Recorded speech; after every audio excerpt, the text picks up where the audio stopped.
Hello students, आप सभी का एक बार फिर स्वागत है आपके अपने यूट्यूब चैनल प्राइम साइंस में। स्टूडेंट्स, आज इस वीडियो में हम समझेंगे साइंस की वर्कशीट 34 जो कि क्लास 10th के चैप्टर 3 धातु व अधातु से रिलेटेड है।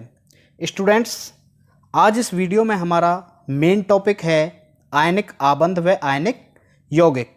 हम जानेंगे आयनिक आबंध क्या होते हैं, आयनिक यौगिक क्या होते हैं व आयनिक यौगिक कैसे बनते हैं।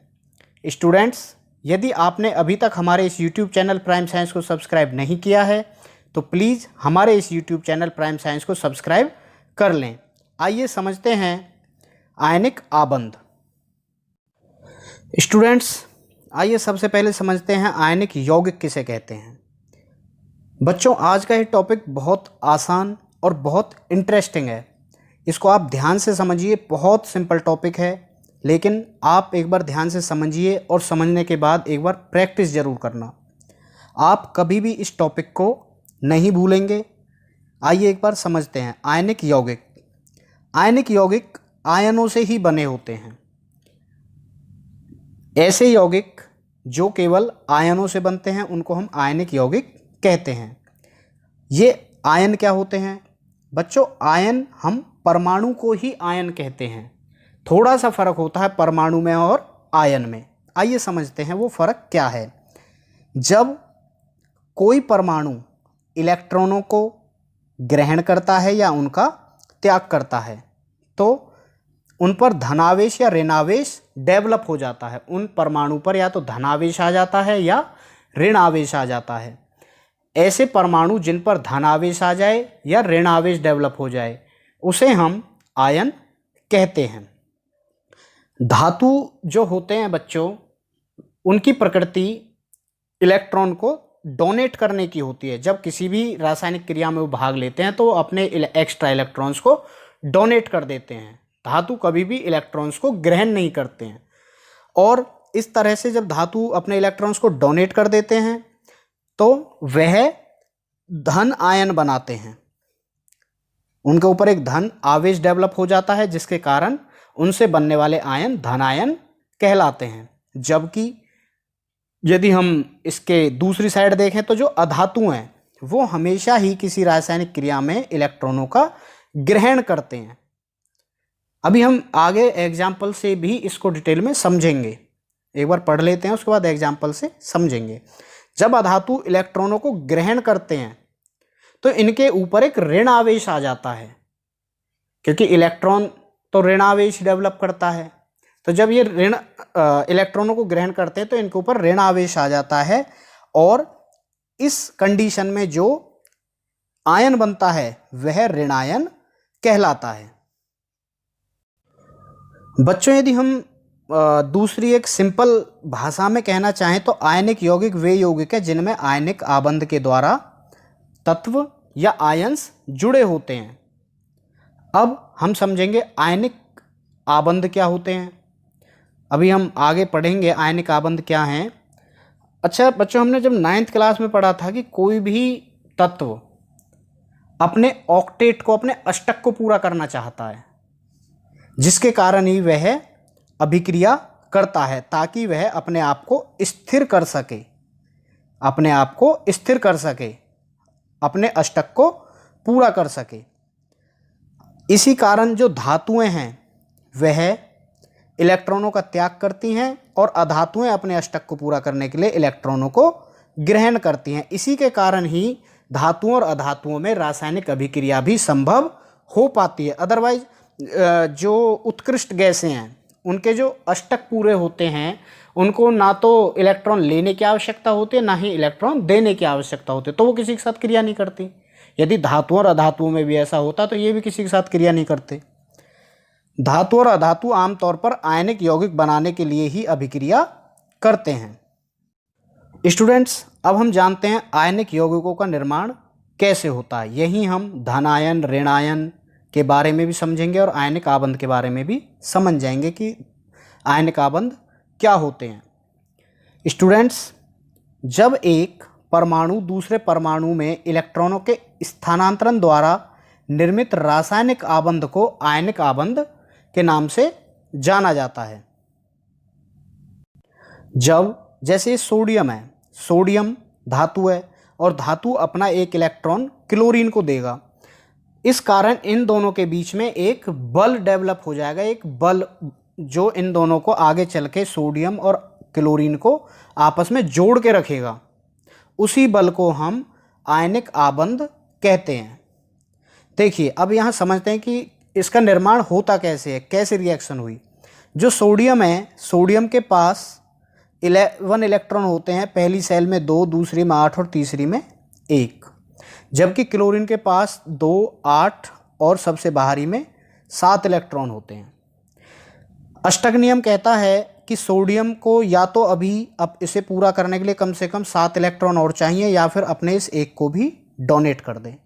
तो इसके लिए एक डोनेट करना आसान है, बल्कि 7 लेना कठिन है। इसी तरह क्लोरीन को भी या तो 7 डोनेट कर दे या एक ले ले।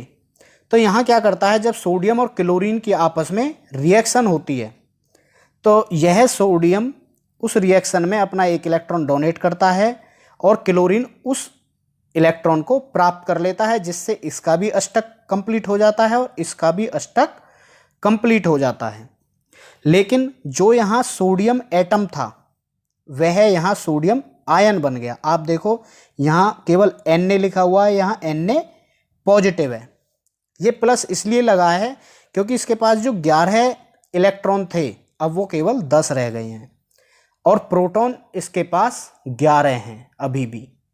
तो एक प्लस इसके पास ज़्यादा है क्योंकि एक नेगेटिव तो कम हो गया। तो इस पहले तो दोनों बराबर थे, 11 ही इलेक्ट्रॉन थे, 11 ही प्रोटॉन थे, लेकिन अब एक प्रोटॉन ज़्यादा है इसलिए एक पॉजिटिव ज़्यादा लिख दिया। लेकिन इसके पास क्लोरीन के पास अब 18 हो गए, जो 17 थे इलेक्ट्रॉन वो 18 हो गए, इसलिए Cl नेगेटिव इसके पास। अब ये एनायन बन गया, जिसके पास नेगेटिव चार्ज ज़्यादा है वो एनायन, जिसके पास पॉजिटिव चार्ज ज़्यादा है वो कैटायन। मतलब ये ऋण आयन, ये धन आयन बन गया।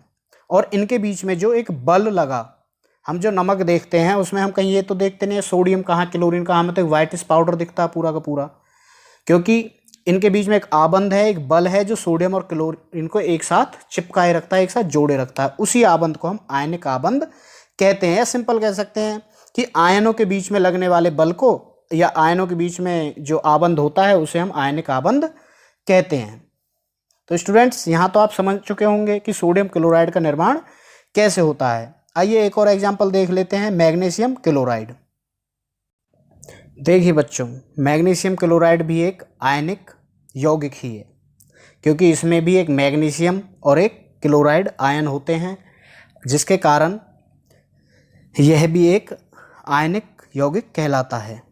यदि हम मैग्नीशियम का इलेक्ट्रॉनिक विन्यास देखें तो इसके पास 12 इलेक्ट्रॉन हैं, पहली सेल में 2, दूसरी में 8 और लास्ट सेल में भी 2 इलेक्ट्रॉन हैं। मतलब इसके पास 2 एक्स्ट्रा हैं इलेक्ट्रॉन, इसे ये 2 इलेक्ट्रॉन डोनेट करने हैं। लेकिन क्लोरीन को केवल 1 इलेक्ट्रॉन चाहिए, इसीलिए एक मैग्नीशियम के साथ 2 क्लोरीन अटैच होते हैं, क्योंकि मैग्नीशियम 1 इलेक्ट्रॉन इस क्लोरीन को देता है, 1 इलेक्ट्रॉन इस क्लोरीन को देता है। तो इस तरह से इस क्लोरीन का भी लास्ट सेल में 8 इलेक्ट्रॉन हो जाते हैं और इस वाले क्लोरीन के भी 8 इलेक्ट्रॉन हो जाते हैं। अब इस तरह से इन तीनों का अष्टक पूरा हो जाता है, ये तीनों स्टेबल हो जाते हैं और जो मैग्नीशियम है वो मैग्नीशियम आयन बन जाता है। यहाँ आप देख रहे होंगे 2 पॉजिटिव चार्ज, 2 पॉजिटिव चार्ज इसलिए इसने 2 इलेक्ट्रॉन डोनेट कर दिए। जितने ज़्यादा इलेक्ट्रॉन डोनेट करेंगे उतना ही पॉजिटिव चार्ज उसके ऊपर हो जाएगा और जो जितने इलेक्ट्रॉन लेगा उसके ऊपर इतना ही नेगेटिव चार्ज हो जाएगा। यहाँ क्लोरीन ने 1-1 इलेक्ट्रॉन लिया दोनों ने, तो Cl मतलब एक नेगेटिव चार्ज दोनों के ऊपर है। तो इस तरह से मैग्नीशियम क्लोराइड आपका जो आयनिक यौगिक है वह बनता है। अब मैग्नीशियम और क्लोरीन के बीच में जो एक बल डेवलप हो जाता है, जो एक आबंध बनता है, उसे हम आयनिक आबंध कहते हैं। यह आप पहले ही पढ़ चुके हैं। तो स्टूडेंट्स अब आप अच्छे से समझ गए होंगे कि आयनिक यौगिक कैसे बनते हैं, आबंध का निर्माण कैसे होता है और आयन क्या होते हैं। यहाँ पर यदि हम देखें तो यह धन आयन हो गया क्योंकि इसके पास पॉजिटिव है, और क्लोरीन जो है वह ऋण आयन है। वैसे भी एक जो धातुएं हैं वह धन आयन बनाती हैं हमेशा ही, और जो अधातु हैं वह रासायनिक क्रिया में ऋण आयन बनाती हैं। स्टूडेंट्स, अब हमने कितना सीखा है इन क्वेश्चन से अपने आप को एक बार देखते हैं, ट्राई करते हैं हम पे ने कितना जान चुके हैं इस टॉपिक के बारे में। पहला क्वेश्चन है, धनायन एवं ऋणायन क्या होते हैं। धनायन एवं ऋणायन किस प्रकार बनते हैं। धन आयन ऐसे आयन जो जिनके ऊपर धन आवेश डेवलप हो जाता है, या जब परमाणु अपना कोई इलेक्ट्रॉन डोनेट करता है तो इलेक्ट्रॉन डोनेट करने के बाद उसके ऊपर धन आवेश बन जाता है, और धनावेश जिन आयन के ऊपर होता है उन्हें धनायन कहते हैं। ऋणायन ऐसे आयन जो इलेक्ट्रॉन ग्रहण करके अपने ऊपर नेगेटिव चार्ज मतलब ऋण आवेश जनरेट कर लेते हैं, उसे ऋण आयन कहते हैं। धन आयन एवं ऋणायन किस प्रकार बनते हैं तो हमने अभी बता ही दिया है, और पीछे वीडियो में भी हमने ये बहुत अच्छे से समझा है। सेकंड क्वेश्चन है, आयनिक आबंध किस प्रकार बनते हैं। तो आयनिक आबंध जब धातुएं किसी अधातु को इलेक्ट्रॉन ट्रांसफ़र करती हैं, किसी रासायनिक अभिक्रिया में इलेक्ट्रॉनों का स्थानांतरण होता है। अभी देखा जैसे सोडियम ने क्लोरीन को किया, मैग्नीशियम ने क्लोरीन को किया, तो इनके बीच में जो आबंध बन गया, इनके बीच में एक जो बल डेवलप हो गया, एक फोर्स लगा जो इन दोनों को एक साथ जोड़ कर रखता है, एक साथ चिपकाए रखता है, उसे आयनिक आबंध कहते हैं।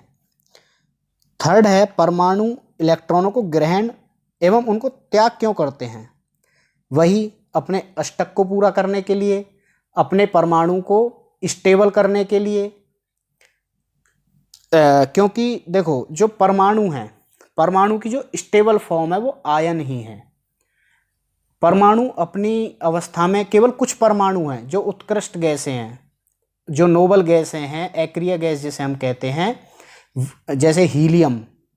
अब हीलियम के पास केवल 2 इलेक्ट्रॉन है, 2 इलेक्ट्रॉन है, उसका ऑक्टेट कंप्लीट है, तो वो किसी के साथ रिएक्शन नहीं करती है। तो सभी परमाणु एक्रिय गैसों की जो संरचना है उसको प्राप्त करना चाहते हैं, मतलब अपने आप को स्टेबल करना चाहते हैं, इसलिए वह इलेक्ट्रॉनों को या तो ग्रहण करते हैं या इलेक्ट्रॉनों का त्याग करते हैं।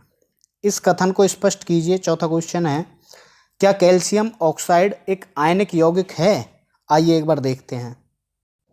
बच्चों देखिए, कैल्शियम के पास 20 इलेक्ट्रॉन हैं, पहले 2, दूसरी में 8, तीसरी में 8 और लास्ट में आउटर मोस्ट में भी 2 इलेक्ट्रॉन हैं, जबकि इसको अब यहाँ पे 8 चाहिए, इसके पास 2 हैं, तो ये क्या करेगा, अपने 2 को डोनेट करेगा। और जो ऑक्सीजन है, ऑक्सीजन के पास 8 होते हैं, पहली में 2, दूसरी में 6, इसको भी अब 2 और एक्स्ट्रा चाहिए, तो कैल्शियम क्या करता है, अपने 2 इसको डोनेट कर देता है। ये जो 2 इलेक्ट्रॉन आप देख रहे हैं, ये 2 इलेक्ट्रॉन ये ऑक्सीजन को दे देता है, जिसके कारण कैल्शियम के ऊपर 2+ चार्ज डेवलप हो जाता है और ऑक्सीजन के ऊपर 2 नेगेटिव चार्ज डेवलप हो जाता है, और इसका फॉर्मूला बनता है CaO जो आयन है, Ca2 पॉजिटिव और O2 नेगेटिव। तो यहाँ पर हम देख रहे हैं कि ये दोनों आयन बन चुके हैं, तो इसलिए यह एक आयनिक यौगिक होता है। नेक्स्ट है,